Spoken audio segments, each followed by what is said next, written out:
முதல்ல நீங்க பயத்தை ஜெயிக்கணும்ன்றதே முதல்ல பயத்தை வர வச்சுக்கிறது தான். ஏன்னா நம்ம உண்மையை பேசினா இவங்களுக்கு கசக்கும். பயத்தை ஃபேஸ் பண்ணாலாம் அவங்களால அந்த விஷயத்துல இருந்தெல்லாம் வெளியே வரவே முடியாது. சிந்தை தெளிய தெளிய சிவபுராணமே.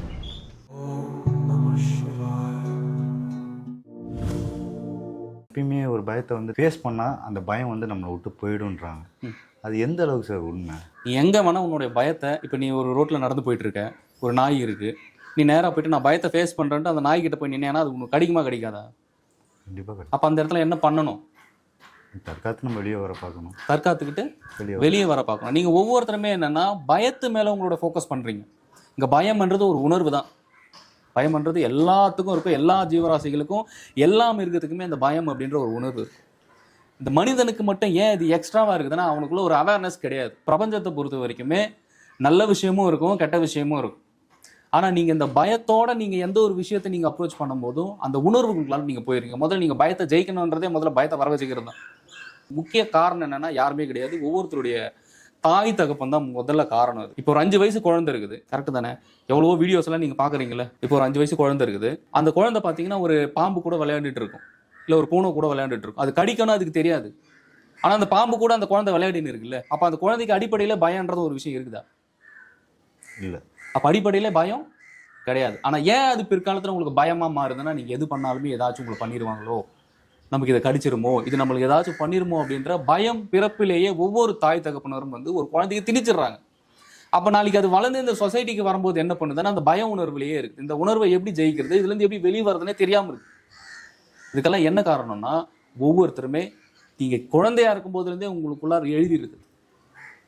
உங்கள் வீட்டில் இருக்கிறவங்க எழுதி விட்டுறாங்க. அது நாளைக்கு நீங்கள் சொசைட்டிக்கு வரும்போது என்ன ஆகும், வெளியே வரும்போது இந்த பயம் உங்களுக்குள்ளார ஒரு உணர்வா மாறி நீங்க இங்க எந்த விஷயத்தை செஞ்சாலுமே அது உங்க பின்னாடியே இருக்கு. இந்த கலர் கலரா ட்ரெஸ்ஸை போட்டுக்கிட்டு உனக்கு இந்த ராசி இருக்குது, உனக்கு இந்த கிரகத்துல எந்த பிரச்சனை இருக்கு, அந்த பிரச்சனை இருக்கு, இந்த பிரச்சனை இருக்குதுன்ட்டு உன்னுடைய அறியாமையும் உன்னுடைய பயத்தையும் வச்சே உன்னை வியாபாரமாக்கிட்டான்றதை தெரியாமையே நீ திரும்ப திரும்ப அந்த விஷயங்களை நம்பிட்டு நீ போனீங்கன்னா உனக்கு எப்போ உனக்கு ஒரு ஞானம் கிடைக்கும், ஒரு தெளிவு கிடைக்கும், உனக்கு ஒரு அறிவு கிடைக்கும். இல்லை சார், நீங்கள் சொல்லிட்டீங்க இது சின்ன வயசுலேருந்தே இது நமக்கு அப்பா அம்மா நமக்கு ஊட்டி வளர்த்து நமக்கு இந்த மாதிரி சொல்லியே நம்ம பயப்படுத்தி நம்ம வளர்ந்துட்டோம்ட்டு. இப்போ நம்ம பெரிய பிள்ளை ஆகிட்டு, இப்போ நம்ம பெரியவங்களாகிட்டோம், இப்போ நம்ம அதை ஓவர் கம் பண்ணி தான் ஆகணும். அப்போ நம்ம என்ன பண்ணணும்? அதுக்கு கண்டிப்பாக இங்கே ஒவ்வொன்றுமே உங்களுடைய மனசனுடைய பதிவுகளாக போய் நின்றுச்சு. இந்த ஒவ்வொருத்தருடைய பதிவுகளாக போய் இந்த விஷயங்கள் நின்றும் போது, அது நீங்கள் தனிமையில் இருக்கும்போதோ இல்லை நீங்கள் ஒரு விஷயத்தை நோக்கி நீங்கள் போகும்போது இந்த பதிவுகள் எல்லாமே ஒவ்வொன்றா வெளியே வர ஆரம்பிச்சிடும். ஆனால் இங்கே அந்த பதிவுகள் எந்த மாதிரி உங்களுக்குள்ளார வேலை செய்யுதுன்றது நீங்கள் முதல்ல நீங்கள் புரிஞ்சுக்கணும். ஒரு விஷயத்தை செய்யும் போது தான் உங்களுக்கு அந்த உணர்வே வெளிப்படும். எல்லா விஷயத்துக்கும் பயம் வெளியே வந்துட்டு இது பண்ணாதான் ஆயிரும், அது பண்ணாது, இது அது உங்களுக்குள்ளாரையே அதை சரி பண்ணணும். அதுக்கு முதல்ல ஒவ்வொருத்தருடைய சிந்தை தெளியணும். சிந்தை தெளிய சிவபுராணமே. ஸோ இந்த மனசு நீங்கள் எந்த விஷயத்தை செஞ்சாலுமே அதுக்குள்ள உங்களுக்கு ஒரு பய உணர்வை கொடுத்துக்கிட்டே இருக்கும். அது அவ்வளோ எளிமையாக நீங்கள் வெளியே வர முடியாது. 4 மோட்டிவேஷன் பேசுகிறேன், இவன் நல்லா பேசுகிறான், நான் ஒரு மோட்டிவேஷன் வீடியோ கேட்குறேன், அதனால் இதுலேருந்து வெளியே வந்துட முடியுமானா கிடையாது. அது ஒரு தற்காலிகம் தான். அது ஒரு ஃபியூல் தானே மோட்டிவேஷன் அப்படின்றது. ஒருத்த மோட்டிவேஷன் வீடியோ பேசுகிறோம் அப்படின்னா அது நீங்கள் கேட்டிங்கன்னா 5 வருஷத்துக்கு அப்படி அந்த ஒரு 5 நிமிஷத்துக்கு அப்படியே உங்களுக்குள்ளார அப்படியே ஒரு வீரம் வந்துடும், ஒரு புடச்சிடும் உங்களுக்கு. ஓகே, நம்ம இனிமேல் ஓடலாம் அப்படின்னு. கரெக்டாக தானே? ஒரு வண்டி போகுது அப்படின்னா நீ அது கொஞ்சோண்டு ஃபியூல் ஊற்றினா அது எவ்வளோ தூரம் போகும், அது எவ்வளோ தூரம் போய் எரியும்? கொஞ்சம் தூரம் தானே அந்த வண்டியை வச்சு போக முடியும். ஆமாம் தானே? அப்போ இங்கிருந்து நீங்கள் ரொம்ப ஒரு 20 கிலோமீட்டர் 30 கிலோமீட்டர் ட்ராவல் பண்ணோன்னா அதுக்கேற்ற மாதிரி பெட்ரோல் போடணும்ல. அப்போ இந்த மோட்டிவேஷன்ன்றது கொஞ்சோண்டு ஃபியூல் தான். ஒரு நிமிஷத்தில் வந்து உனக்கு மோட்டிவேஷன் கொடுத்து உன் வாழ்க்கையை மாற்றிட முடியும் அப்படின்னா இங்கே அப்படிலாம் யாராலையும் மாற்ற முடியாது. மோட்டிவேஷன் உங்களுக்கு அந்த 5 நிமிஷம் அந்த 10 நிமிஷம் தான். அதுக்கு அடுத்ததே உன்னோட எண்ண அலைகள் மாற ஆரம்பிச்சிருவீங்க. இதை தான் நான் ஒவ்வொரு வீடியோலையும் சொல்லிக்கிட்டு இருக்கேங்க. மாயன்னு ஒரு விஷயம் இருக்கும், அதை தாண்டி உங்களுக்குள்ளார பல விதமான கோலங்கள் இருக்கக்கூடிய வினைகள்னு இருக்குது ஒவ்வொரு ஆன்மாவுக்குமே. அது இங்கே வேலை செய்யும் போது என்ன ஆகும்னா உங்களுடைய மனம் ஒரு நிலையில இருக்காது. உன்னுடைய மனசு மாறிக்கிட்டே இருக்குது. நீ காலையில் ஒரு மாதிரி இருக்கியா, மத்தியானம் ஒரு மாதிரி இருக்கியா, ஈவினிங் ஒரு மாதிரி இருக்கியா. ஏன் ஒவ்வொரு நொடியும் ஒவ்வொரு கனப்பொழுதுமே உன்னுடைய மனம் ஒரு ஸ்டேபிளாக இருக்காது. அப்போ உன்னுடைய மனம் ஒரே இடத்துல ஒரே ஒரு புள்ளியில் இல்லைன்னா நீ மாறிக்கிட்டே இருப்ப. அப்போ உன்னுடைய லைஃப்பில் நீங்கள் என்ன தான் பண்ண போகிற அப்படின்ற ஒரு விஷயம் இருக்குல்ல, நீ என்னவா தான் இருக்கு அப்படின்னு. அப்போ இப்படி மாறிக்கிட்டே இருந்தால் நீ எப்படி உன்னுடைய இலக்கை நோக்கி நீ அடைய முடியும்? அப்போ இந்த மனசை தன்வசப்படுத்தணும். இதுதான் சித்தர்கள், ஞானிகள், யோகிகள் சொல்லக்கூடிய விஷயம். ஒவ்வொருத்தருமே தன்னுடைய மனசை ஒருநிலைப்படுத்தி ஒரு நிலையில் வைக்கணும், ஒரு புள்ளியில் வைக்கணும்.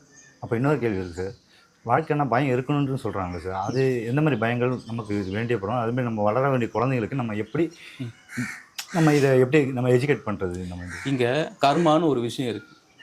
ஒவ்வொருத்தருமே முற்பிறவியில் பார்த்தீங்க அப்படின்னா ஒவ்வொரு கர்மா, ஒரு சில பாவ புண்ணியங்கள் அப்படிலாம் இருக்கு. அதனுடைய அடிப்படையில் தான் ஒவ்வொரு ஆன்மாவுமே இங்கே பேர் படுத்து வந்து இந்த பிரபஞ்சத்தில் லோல் படுது, ரொம்ப கஷ்டப்படுது. அப்போ பயம் அடிப்படையிலே இருக்கு. ஆனால் அது உங்களுக்கு உள்ளார இருக்கிறவங்க, வீட்டில் இருக்கிறவங்க தான் அதை தூண்டி விட்டுறாங்க. இன்னைக்கு நீங்கள் சொசைட்டியில் பார்க்குறீங்க, ஒருத்தனாச்சும் உன்னுடைய பயம் இல்லாமல் எவனா பேசுகிறானா, உன் பயம் போக்குறதுக்கு எவனா ஒரு வழி சொல்கிறானா? கலராக ட்ரெஸ்ஸை போட்டு ஸ்டூடியோவில் உட்காந்துருவான். உனக்கு இந்த ராசி, நீ கன்னி ராசி, நீ வந்து மகர ராசி, நீ மேச ராசி. யோ, இங்க ராசின்ற ஒரு விஷயம் இருக்கியா? இல்லைன்னு சொல்லலை. ஆனா அது ஏன் பயமாக்கி அதை வியாபாரமாக்குறான்றது கூட தெரியாம இருக்கீங்கன்னா இந்த மக்கள் எந்த அளவுக்கு ஒரு அறியாமையில் இருக்காங்கன்றது நீங்க யோசிச்சு பார்க்கணும். ஒவ்வொருத்தருடைய மனசுல எழுதுக்கிற ஆசைகள் உற்பத்தி ஆகுது. அந்த ஆசை உற்பத்தி ஆகி அது ஒவ்வொரு விஷயத்தை அடைய பார்க்குது. அப்ப மனசுல ஒவ்வொரு ஆசையும் உற்பத்தி ஆகி அந்த ஆசையை அடைய முடியலன்னா அதை நினைச்சு ஒரு கவலைப்படுது, அதை நினைச்சு அந்த ஆன்மா வருத்தப்படுது. அப்ப அது ஒரு பாயிண்ட்டுக்கு மேல என்ன ஆகுதுன்னா, ஐயோ நமக்கு இங்க எதுவுமே கிடைக்கல, நம்ம இங்க எப்படி சர்வே பண்ண போறோம் அப்படின்னு ஒரு பயம் ஏற்பட்டுருது. கரெக்டு தானே? இதுதானே ரியாலிட்டி. அப்ப அந்த பயம் ஏற்பட்டுறதுன்றது இங்க வேற மாதிரி இவனுங்கெல்லாம் யூஸ் பண்ண ஆரம்பிக்கிறது. இது அஞ்ஞானிகள் செய்யக்கூடிய வேலை.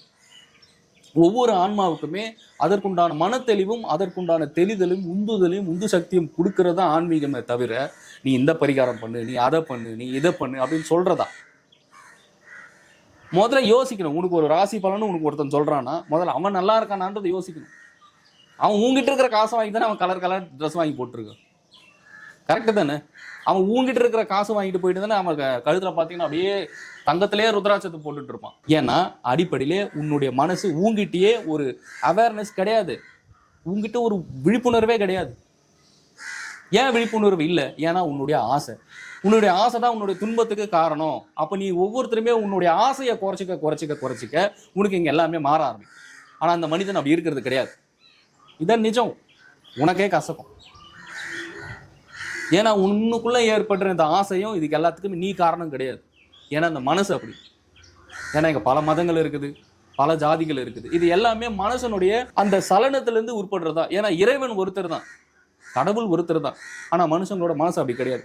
பல விதமா இங்க பிரிஞ்சிருக்குது. அப்படி ஒவ்வொருத்தருக்குள்ளேயுமே பிரிதலும் ஒவ்வொருத்தருக்குள்ளேயுமே மாற்றம் ஏற்படும் போது இங்க இறைவனும் வேற வேற பிரிஞ்சிடறாங்க. மதங்கள் உருவாகுது, சாதிகள் உருவாகுது, இந்த மாதிரி ராசிகள் உருவாகுது. இது எல்லாமே உருவாகுது. இங்க ஒவ்வொருத்தருடைய எண்ணங்களுக்குமே மேல இருக்கிற கிரகங்களுக்குமே தொடர்பு இருக்கு. ஒரு மனிதனுடைய எண்ணங்கள் எந்த மாதிரி எல்லாம் மாறுதோ, ஒரு மனிதனுடைய எண்ணங்களும் உடல்ல செயல்படக்கூடிய விஷயங்கள் எந்த மாதிரி எல்லாம் சேஞ்ச் ஆகிக்கிட்டே இருக்கோ அதுக்கு ஏத்த மாதிரி அவனுடைய கிரக நகர்வுகள் இருக்கும். இதுதான் நிஜம்.